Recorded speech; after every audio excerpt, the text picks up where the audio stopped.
பரவாயில்ல, மாறிட்டீங்கன்னு பார்த்தேன். ஏய் சிவாங்கிக்கு எதாவது ஹெல்ப் பண்ணியா? சிவங்கிக்கா? ஆஹா, ஹெல்ப் பண்ணலான்னு பார்க்குறேன், யாராவது வந்து கெடுத்துட்டே இருக்காங்க. கொய்யா பழத்துக்கு ஒரு கத்தி ஒருத்தர் எடுத்தாரு, அதுக்கு வேற கத்தி. ஏது வேற கத்தி எங்க கொடுத்தீங்க? குத்தம் விட்டது அதான் அது. இது பெரிய கத்தி போய் கடன் வாங்கிட்டு வந்தேன் நான். மதுரை முத்து நல்லா எப்படி இருக்காரு? சூப்பரா இருக்காரு, சூப்பரா இருக்கு. நான் ஒரு பெரிய டிஷ் கொண்டு வந்திருக்கேன்.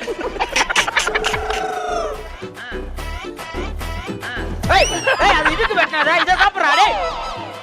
டேய் இதை சாப்ப பைத்து. அடைய ஏமா, எப்படிமா இவரை வச்சு ஓட்டுனீங்க? இது என்ன ரகம்னு தெரியலையே. இப்படி திரும்பி பாக்குறதுக்குள்ள திருடி தின்னுட்டு போயிடுறான். தம்பி காராசேவு எங்க வா. ஏயா சும்மா புகழ்ன வந்து என்ன ஹெல்ப் பண்றேன்னு சொல்லி நான் வந்து கூட்டு வந்தா ஃபுல்லா இந்த பின்னாடி இருக்கிற சிப்பு சிப்பி, அப்புறம் அங்க இருக்கிற பூஜா மானசி எல்லார்ட்டையும் போய் பேசிட்டு இருக்காரு. பாரு நீ கஷ்டப்பட்டீங்க. வந்தவன் கரெக்டா வாங்கி கொடுத்தானா நான் அவங்கள்ட்ட பிடிக்கிறேன்.